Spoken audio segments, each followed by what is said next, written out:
Jean-Marc Giacopelli, vous êtes directeur de l'exploitation du lycée agricole Olivier de Serres au Pradel, à Mirabel, dans la Drôme.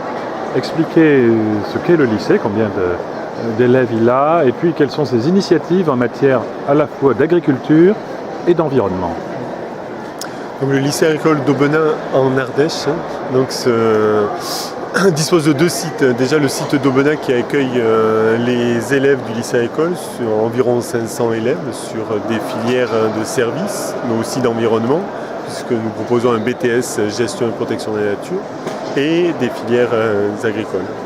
Et ensuite sur le site du Pradel, sur le domaine Olivier de Serres, nous avons un centre de formation agricole pour adultes, une ferme expérimentale Caprine et la ferme Olivier de Serres qui dispose de plusieurs ateliers, notamment un atelier vitivinicole qui est le support de différentes expérimentations, notamment une expérimentation autour du programme Ecophyto 2018 qui vise donc à réduire l'utilisation des produits phytosanitaires. Alors pour nous, le programme s'est décliné d'une part en conversion en agriculture biologique de 2 hectares du vignoble, sachant que nous produisons, nous vinifions une partie donc, de la vendange sur le site, et nous proposons depuis donc 2012 une cuvée en rouge Olivier de Serres en agriculture biologique et une cuvée en rosé aussi Olivier de Serres bio. Sur la viticulture, l'objectif est de réduire l'utilisation de produits phytosanitaires par une réduction des traitements. Nous parlons, nous, d'un indice de fréquence de traitement, l'IFT. Aujourd'hui, il est sur la moyenne Sud-Drôme, Sud-Ardèche de 10 à 13. Lors des 2 dernières campagnes, nous sommes autour de 6 et 7 en indice de fréquence de traitement. Alors, cela est permis par un déclenchement des premiers traitements un peu plus tardivement, en gérant quand même aussi le risque sanitaire, en diminuant les doses utilisées pour les traitements, selon un modèle optidose, et en essayant aussi d'arrêter les traitements suffisamment tôt, en respectant des cadences pour quand même protéger la vigne.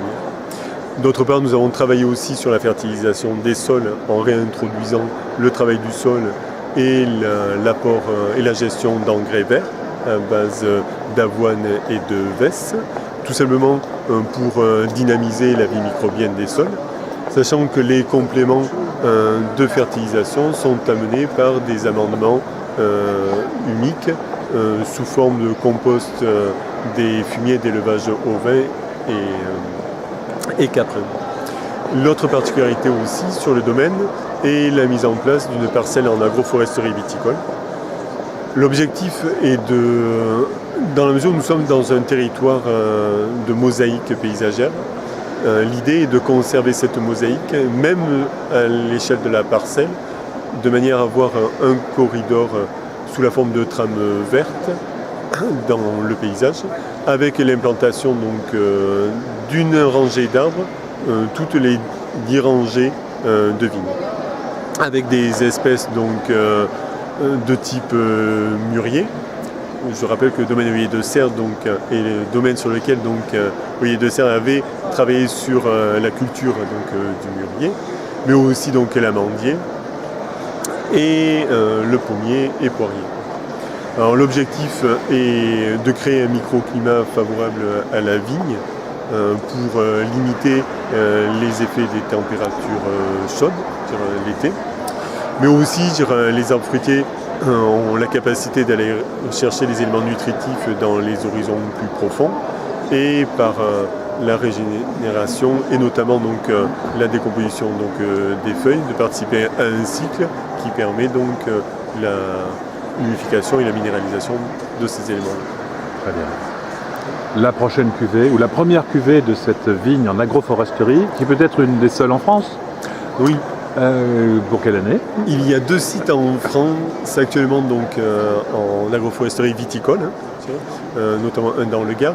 Alors pour nous, la vigne a été plantée en 2012, ce qui fait que la première cuvée va être en 2015-2016.